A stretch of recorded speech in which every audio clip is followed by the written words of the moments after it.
Welcome to the Deep Dives. Today we're tackling something that honestly drives a lot of people crazy, the energy paradox. You might have plenty of energy stored away as fat, but you still feel stuck on that sugar roller coaster, highs, crashes, all that. It's a really common frustration. And, our sources today dig into exactly how your body should be tapping into those vast, stable fat stores for fuel. That's the key to stable energy, better mood, hormone balance, sustainable weight management, the whole package. Right. So, our mission here is to show you just how huge those stores are and maybe more importantly, what specific modern things, 11 of them, are basically keeping you from accessing them. Okay, let's get into it with the numbers, voice, because they really highlight the scale here. Hmm. If you're just running on sugar that's glucose in your blood, glycogen in your liver and muscles, you only got about, what, 4 to 5,000 calories stored up? Yeah, roughly, which for most people is less than a day's worth of energy. Exactly. And that explains the crashes, the constant needing to refuel. Totally. Now compare that to fat. Even someone who's pretty lean, like say a 75-kilo guy with 15% body fat, is carrying around somewhere between 100,000 and 150,000 calories in fat. Wow. That's 30, maybe 40 times more energy dense. It completely changes how you think about fat, doesn't it? Absolutely. Its real job, evolutionarily speaking, wasn't just to, sit there. It's meant to be this massive, incredibly stable, and super efficient fuel source for when food isn't constantly available. And if you're carrying extra weight, those reserves are even bigger. Bigger still. So the crucial point here is the problem is almost never a lack of energy in the body. It's about availability. Can your body actually get to those reserves when it needs them? Right, unlocking the vault. Exactly. And this ability to switch smoothly between burning carbs and burning fat for fuel, that's what we call metabolic flexibility. And being flexible, that's the goal, right? Even if weight loss isn't the main focus. Precisely. It's much bigger than just weight. See, if you're metabolically rigid, stuck burning sugar, and you're eating more calories than you burn, your body starts storing fat in places it shouldn't. We call it ectopic fat. Like in the liver or around the heart. Exactly. Liver, heart, pancreas. These organs aren't designed for significant fat storage. So achieving metabolic flexibility isn't just about energy, it's a critical way to help prevent chronic diseases linked to that misplaced fat. It protects your organs. That makes a lot of sense. Okay, so we have this huge potential energy source, but things are blocking lipolysis, the actual process of breaking down and using stored fat. Our sources point to 11 main obstacles.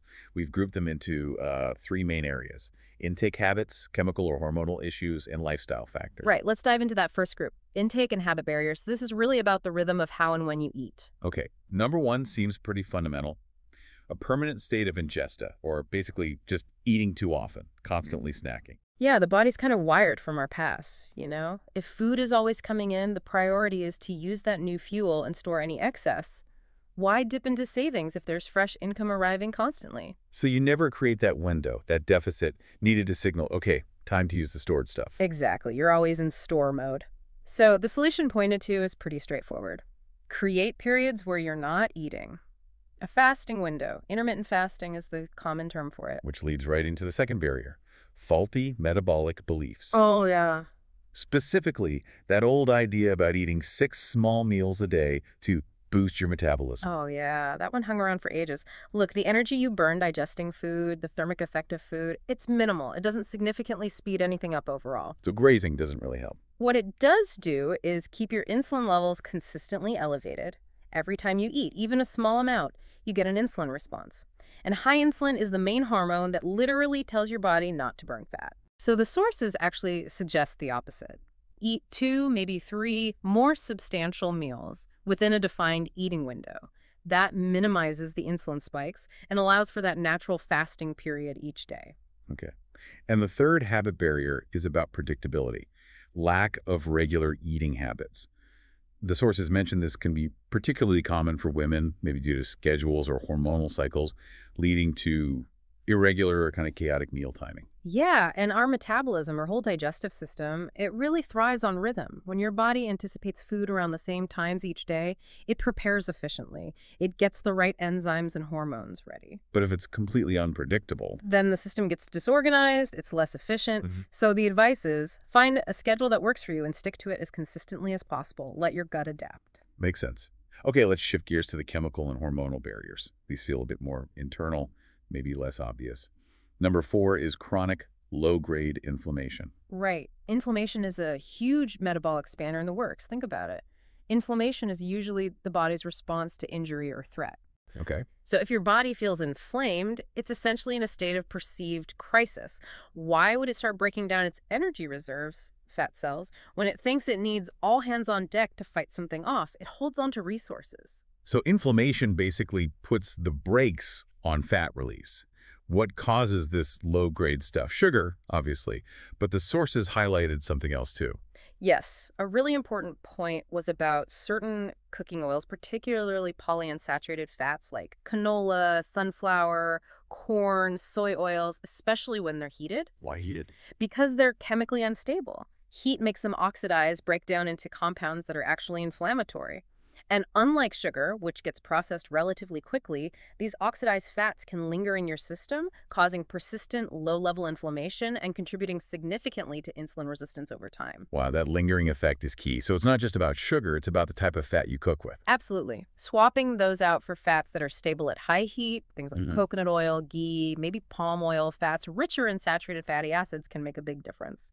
Okay. Barrier number 5 is hormonal imbalance. Lots of hormones affect metabolism, but there's one main player when it comes to blocking fat use. Insulin, without a doubt. While others matter, like thyroid or cortisol, insulin is the primary gatekeeper for fat storage and release based on blood sugar. Which connects directly to number 6, blood glucose variability. Those big swings in blood sugar. Exactly. If you eat something that spikes your blood sugar really high, you get a big surge of insulin to deal with it. Then you crash. This up and down cycle keeps insulin working overtime. And high insulin, as we said, locks fat away. Right. It traps you in that sugar burning mode. So the goal is stability, choosing foods that give you steady energy release, not the roller coaster. Number 7 is interesting because it might not be dramatic. Food intolerance. Yeah, this isn't necessarily about full-blown allergies. We're talking about lower-level intolerances. Maybe you don't have enough lactase enzyme for dairy, or you struggle digesting lots of fructose or certain fibers. So you get bloated, maybe some discomfort. Exactly. But importantly, even that mild reaction often triggers a low-grade inflammatory response in the gut. And what did we just say about inflammation? It stops fat burning. Bingo. Even subtle intolerances can contribute to that inflammatory state that keeps fat locked down. Okay, and number 8 feels foundational. Micronutrient deficiency. It really is. Your metabolism is basically a huge series of chemical reactions. And like any complex machine, it needs all the right parts in this case. Cofactors like vitamins, minerals, and essential fatty acids like omega-3s. So if you're missing something, The whole process can grind to a halt or at least become really inefficient. The sources gave examples like chromium deficiency. Chromium helps insulin work properly. Without enough, you get less effective insulin, which leads towards insulin resistance. okay. Or deficits in B vitamins. They're crucial for the cells actually producing energy, ATP. If you lack those, the whole energy production line slows down. You need these basic building blocks for the system to run. All right, you can't run the factory without the essential supplies. Okay, final category. Lifestyle and environment barriers. These feel very modern. Number 9 is stress, specifically the hormone cortisol. Yeah, cortisol is vital for survival. It's our main stress hormone. In short bursts, it's great, gets you ready for fight or flight.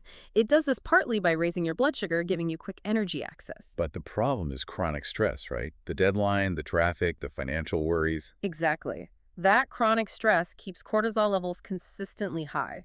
So your blood sugar stays elevated even if you haven't eaten sugar. Which means insulin stays high too. And fat burning stays off. Plus, the sources note that chronic high cortisol promotes fat storage specifically in certain areas around the waist, the upper back, even the face. It also contributes to higher oxidized cholesterol, more inflammation, hypertension. It's a real cascade effect from stress that never gets resolved physically. Like your body is constantly prepping for a fight that never happens. Okay. Number 10 seems related and maybe simpler to tackle. Lack of sleep. Super important. Getting 6 hours or less consistently significantly increases insulin resistance. It raises your risk for type 2 diabetes. Wow. And it messes with other hormones too. Lack of sleep tends to increase cortisol secretion in response to stressors, so it makes the stress problem worse.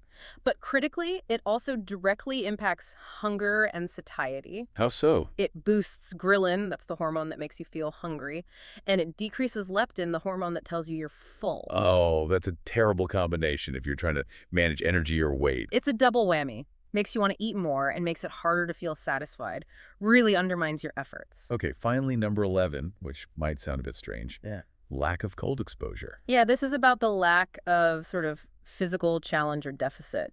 Our bodies are designed to maintain a stable internal temperature. When you expose yourself to cold, genuinely cold, your body has to work hard to generate heat. And generating heat burns calories. A lot of them. Remember, a calorie is literally a unit of heat energy. So forcing your body to warm itself up is a direct metabolic stimulus. It makes you burn fuel. The sources mention an anecdote about climbing Aconcagua, losing significant weight, partly due to the extreme cold and effort. Exactly. It highlights the power of that combination.